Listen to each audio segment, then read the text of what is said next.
So I had told you कि I'll do that frequency वाला question, third question. So let me first do that question and then I will start आगे का काम.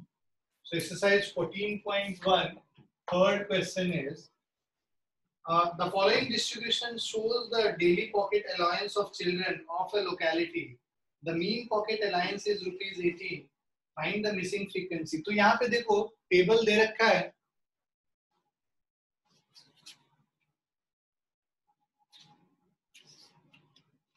तो इस question में देखो आप टेबल दे रखा है और मीन भी दे रखा है.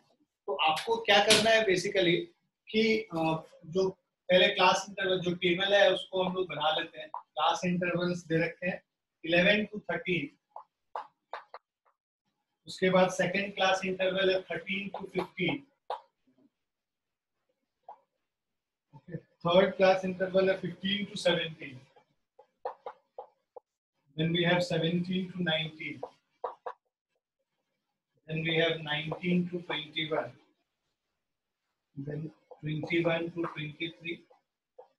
And 23 to 25. Number of children दे रखा है, मतलब frequency दे रखा है यहाँ पे. Frequency is 7, 6, 9, 13, F, 5 और 4. ठीक है, ये फ्रीक्वेंसीज दे रखी है. ठीक है, इसके बाद आप देखो यहाँ पे क्या करो, XI निकालो और बेसिकली इसको अगर ऐड करेंगे समेशन ऑफ FI निकालेंगे तो 13, 9, 22, 25, 35, 40, 44, 44 प्लस F हो जाएगा.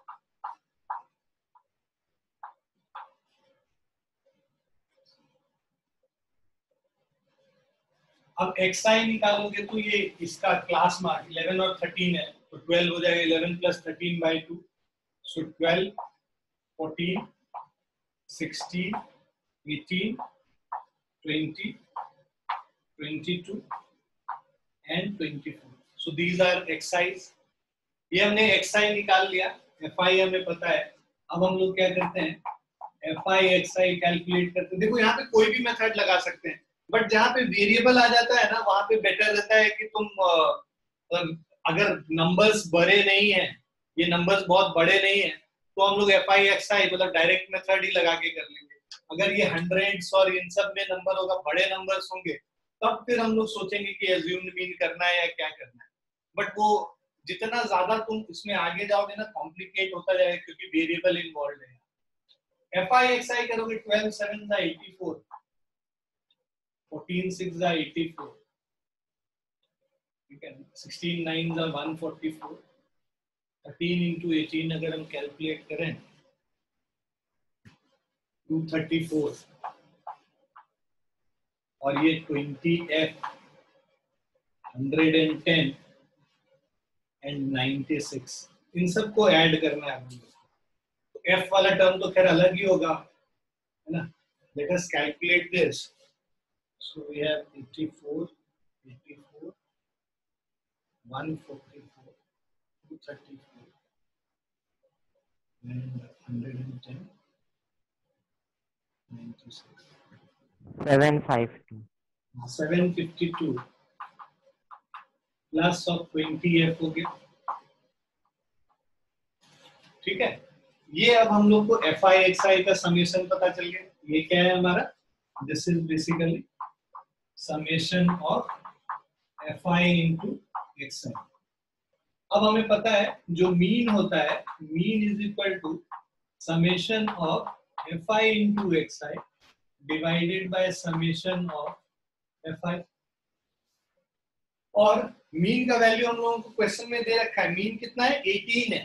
तो 18 is equal to summation of FI XI क्या हो गया, 752 plus 20F divided by 44 plus F. Cross multiply करो 18 times 44 plus F is equal to 750 plus 20F. So 18 into 44, 792 plus 18f is equal to 752 plus 20f. अब 752 को इधर ले आते हैं तो ये क्या हो जाएगा 792 minus 752 is equal to 20f minus 18f. So this is 40 is equal to 2f.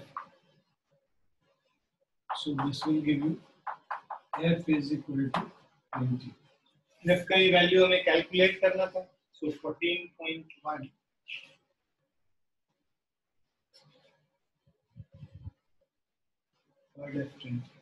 ठीक है. क्लियर है सभी को? Yes sir. Flow please. इस तरह का क्वेश्चन काफी पूछा जाता है आजकल, बहुत पॉपुलर है ये वेरिएबल वाले questions. This is very important. So अपने बुक में इंपॉर्टेंट लिख लेना, जिससे जब रिवीजन करो तो इस क्वेश्चन को जरूर करना. ठीक है. तो हमेशा आपको ये ध्यान में रखना जब पढ़ाई करते हो कि मुझे रिवीजन करने समय कौन से क्वेश्चंस करने होंगे. तो अगर इसको ध्यान में रख के पढ़ाई करोगे तो you will never face difficulty while preparing for exams. So this is one of the question which you need to revise before the exams.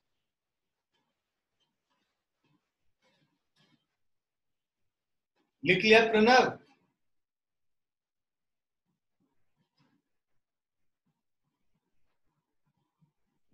Done sir. Pranav लिखा तुमने? डन.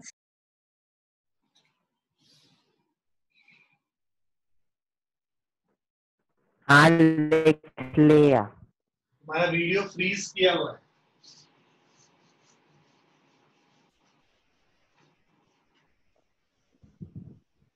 है मैं तो अभी अपने आप को तो देख पा रहा हूँ. किसी को नहीं देख रहा हूँ मैं. हेलो. तू अपना काम पे पढ़ाई ले. Okay, so now mode of grouped data.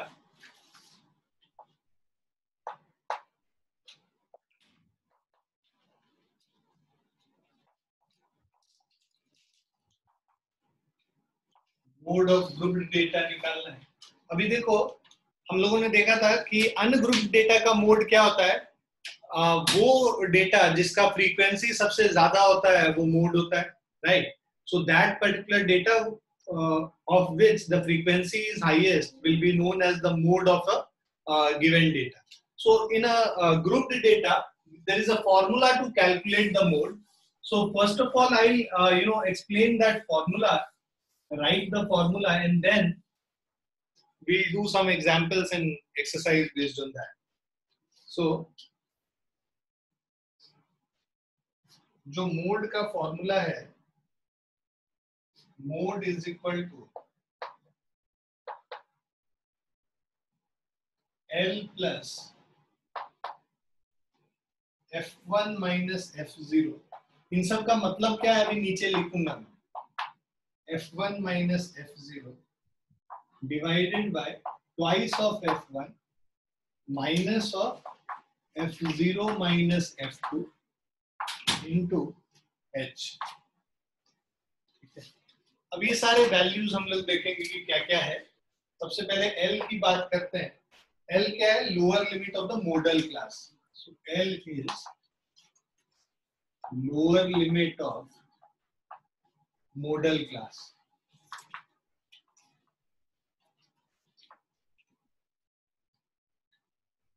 Okay. Then we have H, size of the class interval. H is size of class interval. Then we have F1, that is frequency of model class.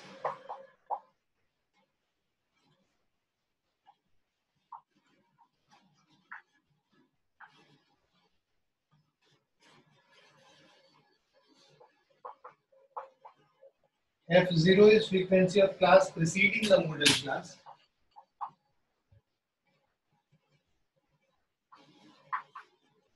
So frequency of class preceding the model class. And then F2 is frequency of class succeeding the model class. So this is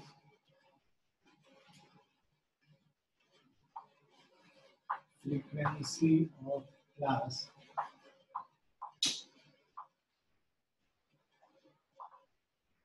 succeeding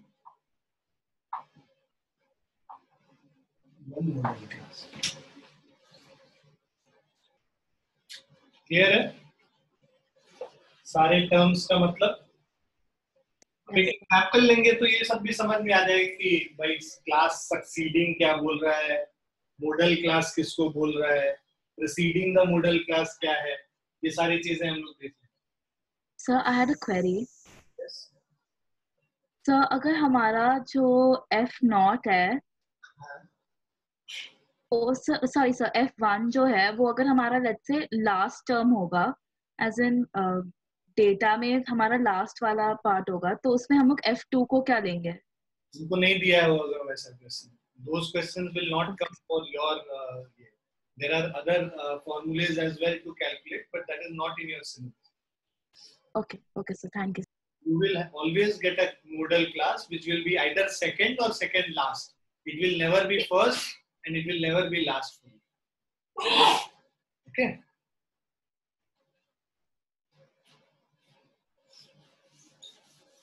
देख लिया सबने?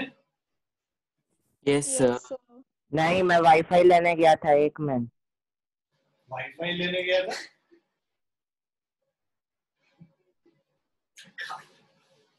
कुछ नहीं लिखा या फिर थोड़ा सा लिखा था? F1 हाँ लिखो लिखो लिखो.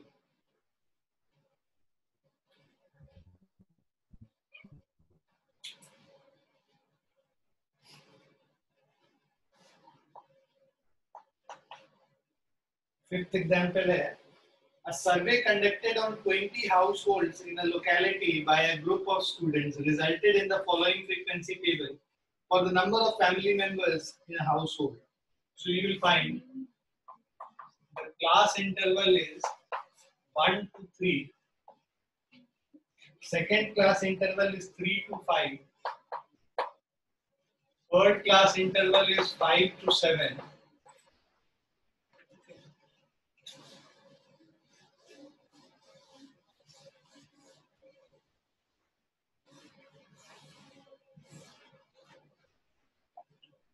And then we have हो गया 7 to 9 and 9 to 11.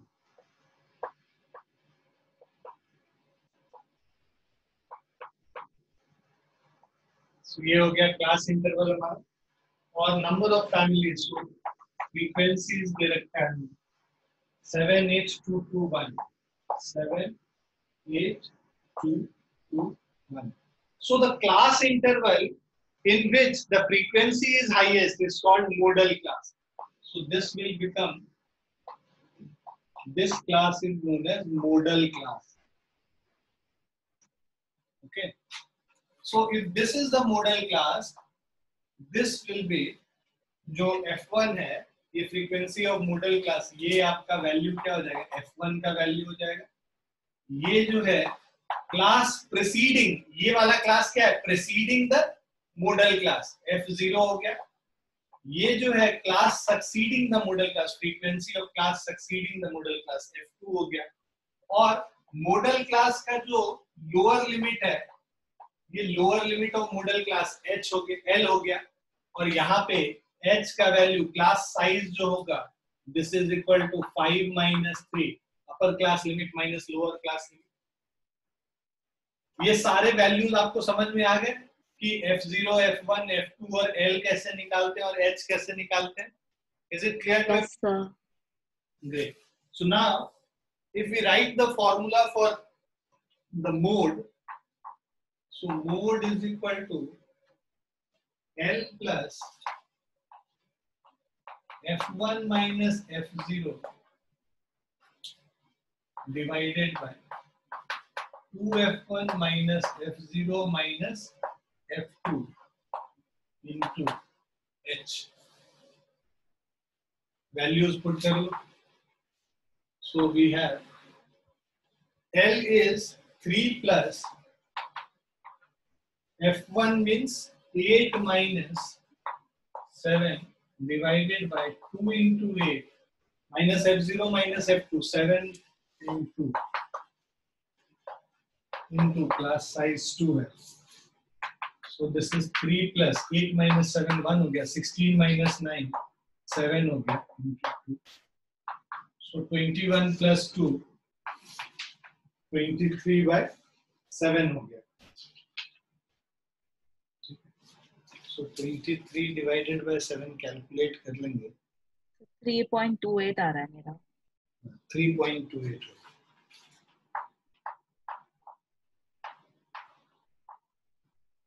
So this is the mode.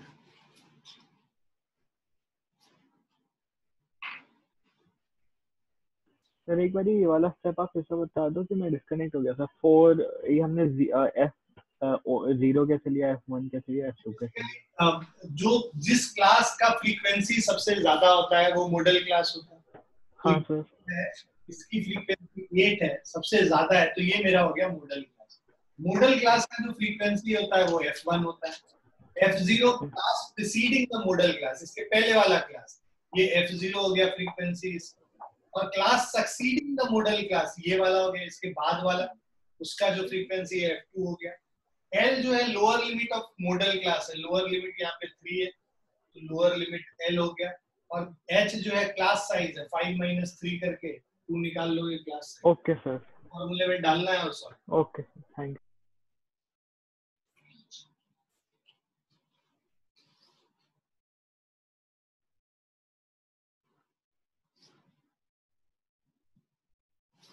Done, sir.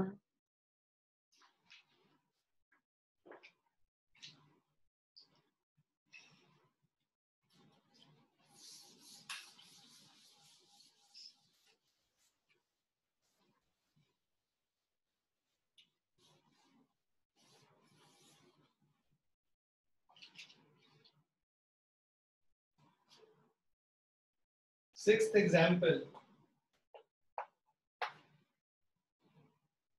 The mark distribution of 30 students in a mathematics examination are given in table 14.3 of example 1. So, example 1 का table 14.3 अगर देखें तो जो कल भी हम लोग बता रहे थे, class interval 10 to 25, then we have 25 to 40, we have 40 to 55, 55 to 70, 70 to 85, 85 to 100. उसके बाद यहाँ पे जो फ्रीक्वेंसीज हैं FI 237, 237, 666. अब यहाँ पे देखो मॉडल क्लास क्या है जिसका फ्रीक्वेंसी सबसे ज्यादा है. सो ये हमारा हो गया F1, ये हो गया हमारा F0, ये हो गया F2, ये हो गया L. H का जो वैल्यू है दिस इज 55 minus 40, 15 हो गया H का वैल्यू. अब बस इसमें मोड वाले फॉर्मूले में डालेंगे और इसका वैल्यू निकाल लेंगे. So this is equal to mode is equal to L है 40 plus F1 minus F0 7 minus 3 divided by 2F1 2 into 7 minus F0 minus F2 into H, that is 15. 40 plus 14 minus 9 5 हो जाएगा into 15. 40 plus 12 52.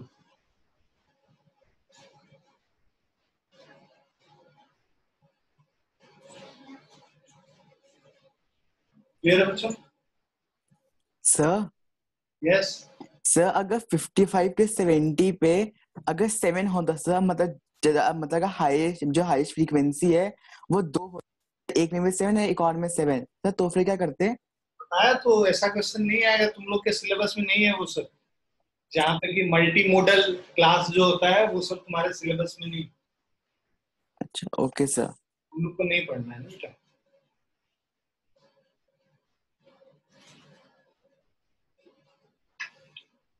जितने ऐसे cases है ना जो अलग से, मतलब कि भाई पहला वाला आ गया तब क्या करेंगे, लास्ट में आ गया तब क्या करेंगे, दो डेटा सेम आ गया तब क्या करेंगे, वो सब कोर्स में नहीं है, हम लोग को नहीं करना। उन सब का अलग अलग फॉर्मूला होता है। Okay sir.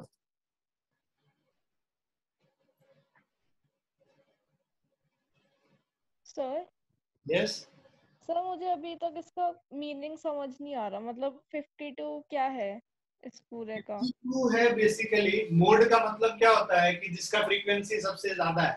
तो बिकॉज ये जो क्लास इंटरवल है ना, यहाँ पे तो एक पर्टिकुलर डेटा है नहीं, तो हमें ये पता चल गया कि जो जो सबसे ज्यादा मार्क्स है वो क्या है बेसिकली, कौन सा मार्क्स सबसे ज्यादा, मतलब what marks has been obtained by maximum number of students. So that marks lies between 40 and 55. So if we have to calculate this 52, that 52 signifies that that is the mark which most of the students in class have got. Okay sir. So mode का मतलब ये होता है वो data जो ज्यादा से ज्यादा बार अकर किया है, मतलब वो सबसे ज्यादा लोग उसको अचीव किए हैं। तो यहाँ पे वो पर्टिकुलर मार्क्स है जो सबसे ज्यादा नंबर ऑफ स्टूडेंट्स लेकर आए। मतलब क्लास में सबसे ज्यादा नंबर जो ऑफ स्टूडेंट्स जो मार्क्स स्कोर किए हैं वो दैट इज 52। और हम लोग मीन निकालते थे, वो क्या देता था हमें, एवरेज देता था। पूरे क्लास का जो एवरेज मार्क्स है वो 62 है, बट ज्यादातर बच्चों के कितने आए हैं, 52। Okay sir.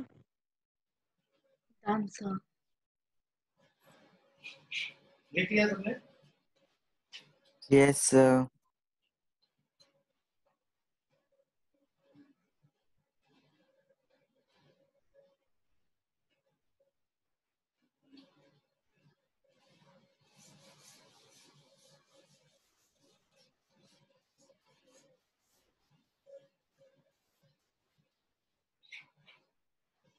लिख लिया ना, मिटा दे रहे?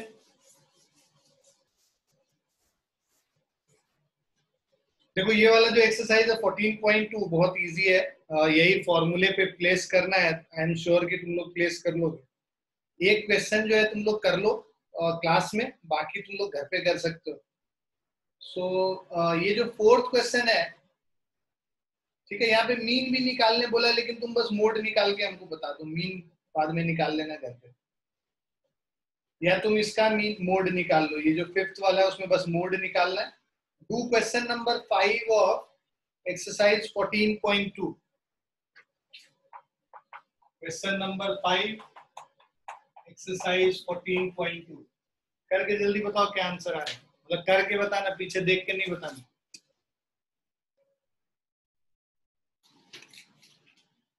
Class interval is 3000 to 4000। फिर हमारा 4000 to 5000। Then we have, sir मेरा आंसर आ गया, क्या है बेटा? 4608.69। कुछ ऐसा ही है। 5000 to 6000, ये 6000 to 7000, 7000 to 8000। Then we have 8000 to 9000, 9000 to 10,000, and then 10,000 to 11,000। Class interval हो गया। ये अब हम फ्रीक्वेंसीज निकालेंगे। फ्रीक्वेंसीज है 4, 18, 9,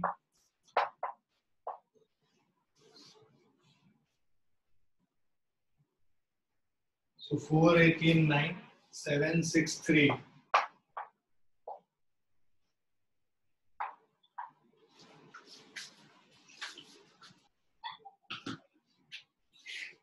मेरा भी होगा। बहुत बढ़िया। ये हमारा मॉडल क्लास है। So this is F1, this is F0, this is F2, this is L, and H is 1000. Okay. Mode is equal to L plus F1 minus F0, 2F1 minus F0 minus F2 into H.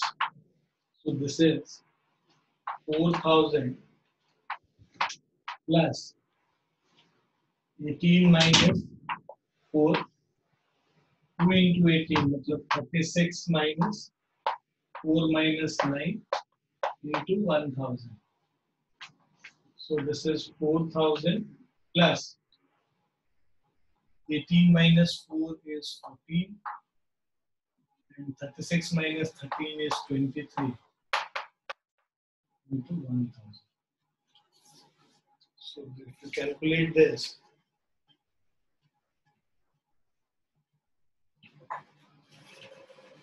$608.69. So 4608.69. This is the value of the mode. Clear, बच्चों? Yes, sir. लिख लो फटाफट।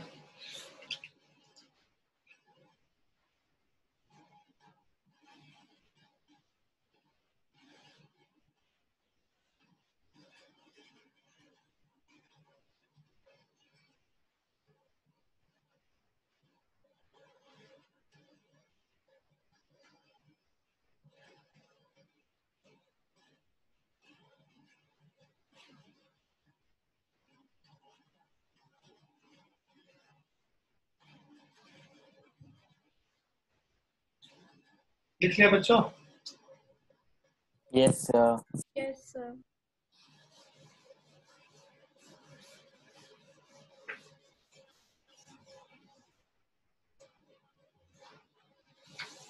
Sir yes. Sir इसका मतलब ये हुआ कि जो 18 batsman थे उन्होंने एग्जैक्टली इतने ही स्कोर किया था सबने। फॉर्मूला देखो, फॉर्मूला एग्जैक्ट वैल्यू कैसे दे सकते हैं? हमें तो पता ही नहीं है कि कैसे data distributed. This is a formula which helps you guess this value. Formula never gives you the exact data. You don't know कि किस तरह से डेटा डिस्ट्रीब्यूटेड है 4000 से 5000 के बीच में। हो सकता है सारे बैट्समैन 4000 ही मार्क्स 4000 ही रन स्कोर किए होंगे। Yes sir. Right, so this just gives you an idea. Okay,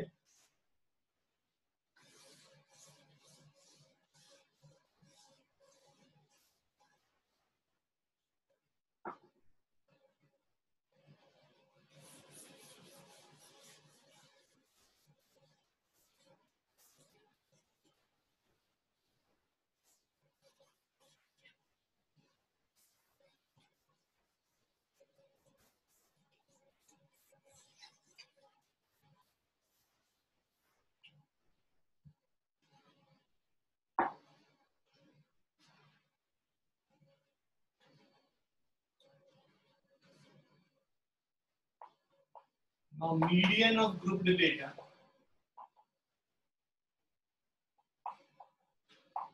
14.2 के बाकी क्वेश्चंस तुम्हारे होमवर्क है। मीडियन, अब देखो हम लोगों ने सबसे पहले क्लास में मीन किया था, फिर आज हम लोगों ने मोड किया और ये मीडियन कर रहे हैं। मीडियन बेसिकली क्या होता है कि अगर तुमने सारे डेटा को, जैसे अनग्रुप डेटा का मीडियन क्या होता था, हर डेटा को अगर तुम इंक्रीजिंग या डिक्रीजिंग ऑर्डर में अरेंज कर लेते हो तो मिडिल मोस्ट डेटा जो आ रहा है वो हमारा मीडियन होता था। तो वहां पे हम लोग ये करते थे कि अगर नंबर ऑफ डेटा ऑड है, मतलब नंबर ऑफ जो डेटाज है, मतलब जो अलग अलग वैल्यूज हैं, वो अगर नंबर ऑड है, ठीक है, तो उस केस में हम लोग बेसिकली n+1/2th टर्म निकाल लेते थे, तो उससे हमको मिडिल मोस्ट डेटा निकल जाता था, वो हमारा मीडियन होता था। और अगर नंबर ऑफ टर्म्स इवन थे तो वहां पे हम लोग क्या करते थे, n/2 और n/2 + 1th टर्म निकाल के उन दोनों का हम लोग एवरेज निकाल लेते थे, तो वो हमें मीडियन बताता था, राइट। तो यहाँ पे तो वैसे डेटा को आप अरेंज कर नहीं सकते हो, इंक्रीजिंग डिक्रीजिंग ऑर्डर में तो अरेंज हो नहीं सकता है, क्योंकि यहाँ पे तो क्लास इंटरवल्स दिए होते हैं। तो यहाँ पे भी हम लोग एक फॉर्मूला यूज करते हैं मीडियन निकालने के लिए, तो वो क्या फॉर्मूला है और कैसे उसको अप्लाई करेंगे is what we are going to do. So median of group data, एक एग्जांपल लेंगे और एग्जांपल के हिसाब से you know will do it. So let's say हमारे पास जो क्लास इंटरवल दे रखा है, क्लास इंटरवल है 0 से 10, 10 से 20, 20 से 30, 30 से 40, 40 से 50, 50 से 60, 60 से 70, 70 से 80, 80 से 90 और 90 से 100। ये हमारा क्लास इंटरवल्स है। उसके बाद नंबर ऑफ स्टूडेंट, मतलब फ्रीक्वेंसीज दे रखा है हमें 5, 3, 4, 3, 7, 9, 7, 8।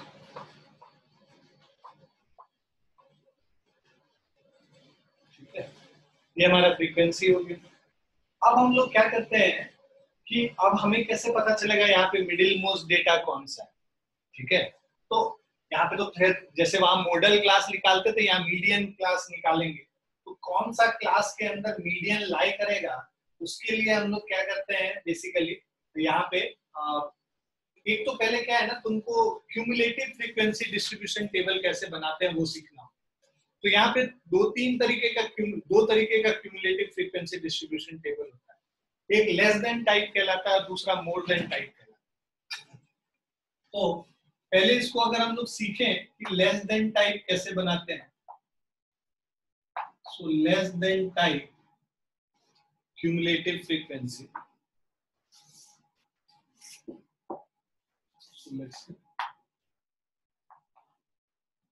Less than type cumulative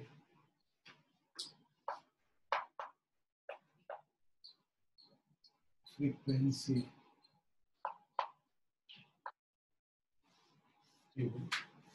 so less than type वाले में हम लोग क्या लिखना शुरू करेंगे, जो पहला आएगा उसको हम लोग लिखेंगे लेस देन 10। तो देखो 0 से 10 के बीच में, 0 और 10 के बीच में कितने स्टूडेंट्स हैं, 5 स्टूडेंट्स हैं, मतलब 0 से 10 मार्क्स के बीच में 5 स्टूडेंट स्कोर किए हैं। तो इसको दूसरे तरीके से क्या लिखा जा सकता है कि लेस देन 10 कितने स्टूडेंट स्कोर किए हैं, 5 स्टूडेंट्स ने स्कोर किया है, राइट। उसी तरह दूसरा हम लोग जो करते हैं, ठीक है, तो अब ये क्या लिखेंगे, मार्क्स ऑब्टेन और number of students. So basically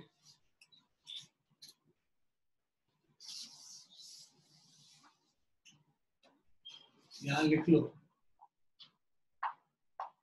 marks obtained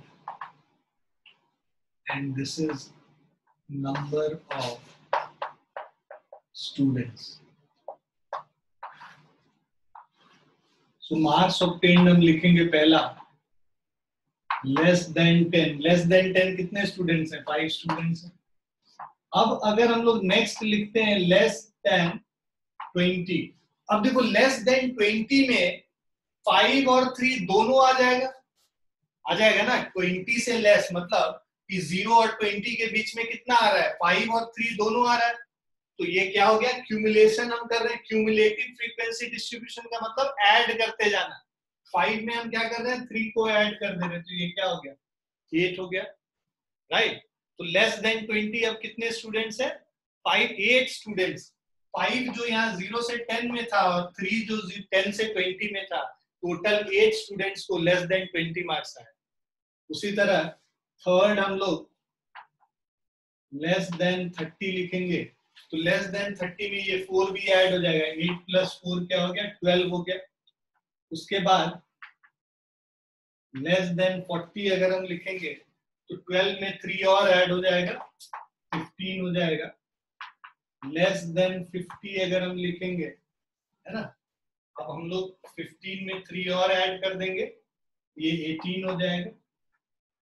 less than 60 लिखेंगे, इसमें 4 और ऐड कर देंगे, 22।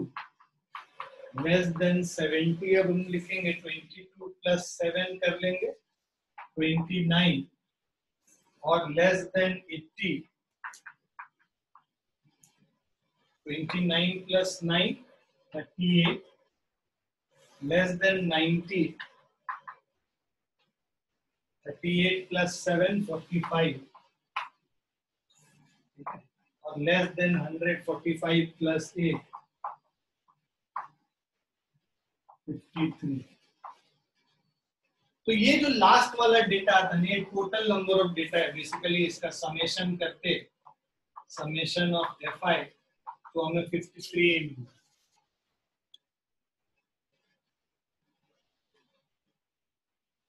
क्लियर है बच्चों? Yes, sir. Yes, sir. Yes, sir. Cumulative frequency distribution, cumulative frequency distribution table। और कौन सा क्यूमुलेटिव फ्रीक्वेंसी डिस्ट्रीब्यूशन टेबल है? Less than type cumulative frequency distribution table. ठीक है, तो ये basically less than type cumulative frequency distribution table.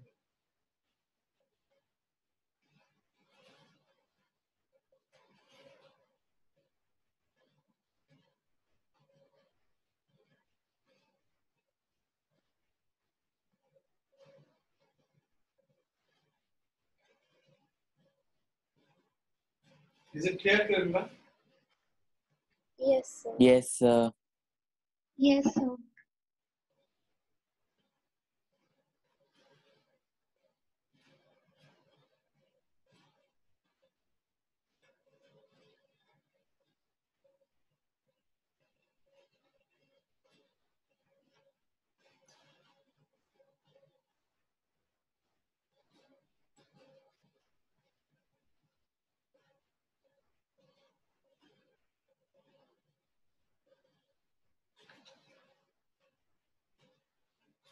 लिख लो।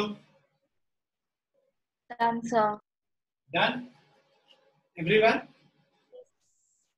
Yes, sir. Yes, sir. अब इसके बाद लेस देन के बाद एक आता है more than type frequency distribution. अब more than type cumulative frequency distribution में लेस के जगह सारा आ जाएगा मोर देन, और यहां पे ये भी चेंज कर। सो पहला हो गया मोर देन क्या? 0 से ज्यादा कितने? 0 से ज्यादा तो सारे ही है ना। मोर देन 0 अगर मार्क्स तुमसे पूछेगा कि मोर देन 0 कितने बच्चों को आया, तो टोटल 53। सभी बच्चों को मोर देन 0 आया है, तो टोटल यहाँ पे लिख दो। यहाँ पे क्या करते हैं हम लोग? वहां पे ऐड करते जा रहे थे, यहाँ पे क्या करेंगे? सब्ट्रैक्ट करते जाएंगे। मतलब लेस देन को उल्टा लिखना। नहीं, उल्टा नहीं होता है। मोर देन 10 अगर लिखेंगे, मोर देन 10 में 53 से 5 को सब्ट्रैक्ट कर लो, तो ये क्या हो जाएगा? 48 हो जाएगा। तो ये पहला वाला जो टर्म है ना, इसको टोटल से सब्ट्रैक्ट कर लेंगे, क्योंकि मोर देन 10 बोल रहा है। मोर देन 10 बोल रहा है मतलब इसके नीचे वाला सारा, इसको छोड़ के, 0 से 10 वाले को छोड़ के, मतलब 53 माइनस 5 करके 48 निकाल लेंगे। तो मोर देन 10 में what you need to do is 53 minus 5, that is 48. And then we have more than 20. 20 के लिए अब जो 48 से क्या करो, इस 3 को सब्ट्रैक्ट करो। तो ये क्या हो जाएगा 48 माइनस 3 45। ऐसे ही एक एक करके कम करते जाएंगे। मोर देन 30 बोला है तो इसको भी सब्ट्रैक्ट कर लेंगे। मोर देन 30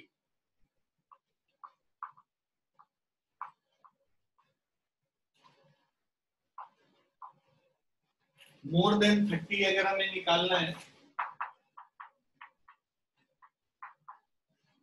तो ये 4 को सब्ट्रैक्ट कर लिया। मोर देन 30 में 45 माइनस 4 कर लेंगे, सो दिस इज 41। ठीक है, मोर देन 40 निकालना है तो इसको सब्ट्रैक्ट कर लेंगे। 41 माइनस 3 58 हो गया। मोर देन 50 38 माइनस 3 35 हो गया। मोर देन 60 35 माइनस 4 41 हो गया। मोर देन 70, ठीक है, ये ध्यान रखना थोड़ा।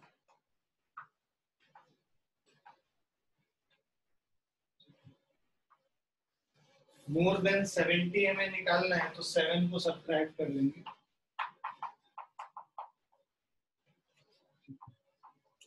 मोर देन 80 निकालना है 9 को कर लेंगे।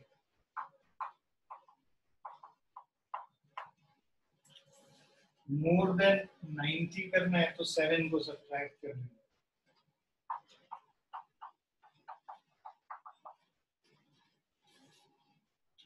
Is it clear to everyone? Yes Yes, sir. sir. But sir last term के साथ कुछ नहीं करेंगे ना हम लोग? कुछ नहीं करेंगे। मोर ये तो आ गया 8 और ये 8 बराबर हो गया 90 to 100 क्या है 80 तो है। More then 90। Okay, thank you sir.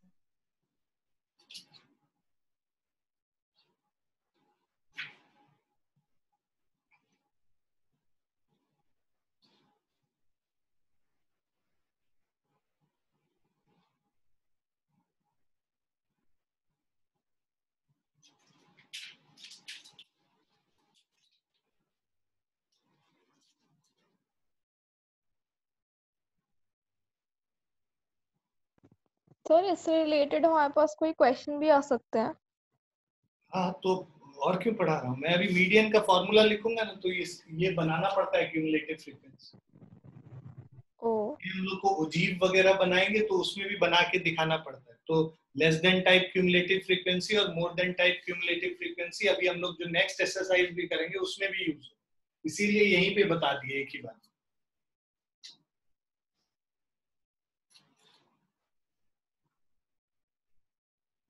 ये लिख लिया बच्चों?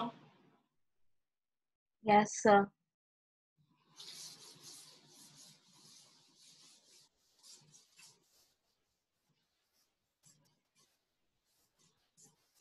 अब जब मीडियन निकालने आएगा, राइट, तो let's take this example only and then do it. So median निकालने आ रहा है हमारे पास। ये फ्रीक्वेंसीज दे रखे हैं 0 to 10, 5 हो गया, ठीक है। फिर ये 3 है, 4 3 3 7 सॉरी 4 7 9 7 8। अब यहाँ पे एक टर्म होता है, इसको CF कहते हैं, cumulative frequency. CF stands for cumulative frequency. सबको ऐड करते जाओ। 5 5 plus 3 8 12 15 18 22। तो हम लोग less than type cumulative frequency निकाल रहे हैं 38। बिकॉज मीडियन निकालने के लिए हम लोग को कोई जरूरी नहीं है कि कौन सा यूज कर रहे हैं, कोई सा भी यूज कर सकते हैं। अब इसमें आपको ये देखना है बेसिकली हमारा n क्या है, टोटल नंबर जो स्टूडेंट्स हैं सारे सब मिला के कितने हैं 53 है, राइट। अब आप क्या करो n/2 निकालोगे तो ये क्या है 53 डिवाइडेड बाय 2 दैट इज 26.5। अब समझो तुम लोग प्लीज। तो 26.5 किस में लाई करेगा, किस क्लास इंटरवल में लाई करेगा? इस क्लास इंटरवल में लाई करेगा 26.5। Sorry, I am so sorry.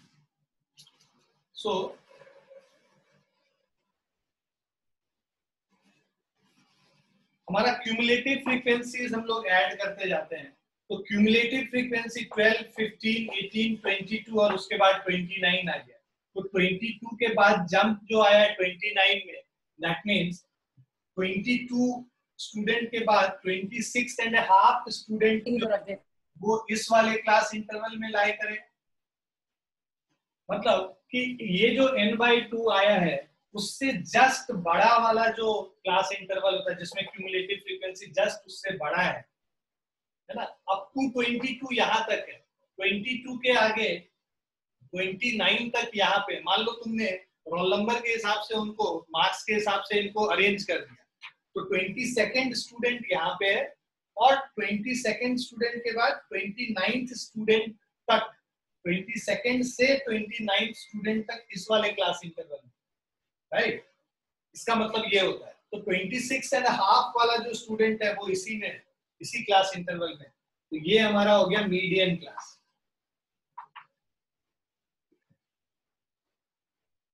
अब हम लोग मीडियन का फॉर्मूला एक बार लिख लेते हैं और उसके बाद सॉल्व करेंगे इसको।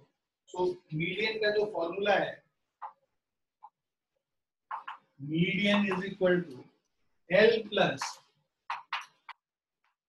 n/2 minus CF divided by F into H. So where L is the lower limit of median class, L is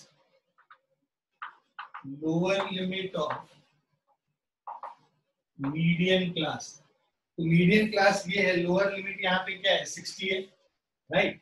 तो हम लोग मीडियन निकालने के लिए L का वैल्यू 60 हो जाएगा इसको इस वाले में, राइट। और उसके बाद सेकेंड पार्ट कह रहा है n/2 हमने ऑलरेडी निकाल रखा है, n/2 इज 26.5। तो बेसिकली n क्या है, number of observation, n is number of observation, means यहाँ पे नंबर ऑफ स्टूडेंट्स जो है वो number of observation, total number of frequency, total summation of frequency.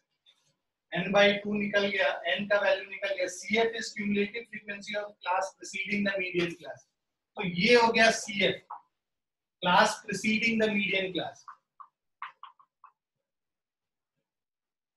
Cumulative frequency of class preceding the median.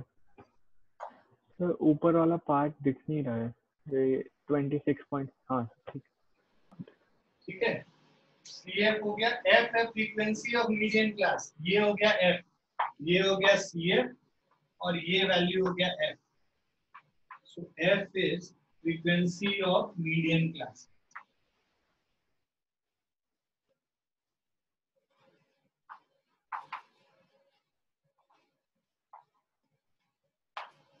तो ये frequency of median class है। H जो है क्लास साइज है, ठीक है। H is equal to class size. अब ये सारे फॉर्मूलेज हम लोग पुट कर लेंगे। क्लास साइज क्या है, यहाँ पे 10 है। फ्रीक्वेंसी ऑफ मीडियन क्लास क्या दे रखा है, 7 दे रखा है, ठीक है। क्यूमुलेटिव फ्रीक्वेंसी ऑफ क्लास ये जो है ये वैल्यू कितना दे रखा है, 22 दे रखा है। अब इन सबको इसमें पुट कर लेंगे, राइट। ये सबने लिख लिया होगा मेरे ख्याल से। तो अगर हम लोग को मीडियन निकालना है, तो median is equal to L यहाँ पे है हमारा 60 plus n/2 minus CF 26.5 minus CF 22 divided by F that is 7 into H 10 हो गया। So this is 60 plus 4.5 by 7 into 10. So 65.7 आ रहा है। 0.42. 5 divided by 7. 66.42 आ रहा है। तो मेरा भी 66.42 आ रहा है। ठीक है बच्चों, फटाफट। Yes, sir. So we'll stop here only today. इसके आगे आप लोग को अगली क्लास में हम बताएंगे। तुम लोग 14 पॉइंट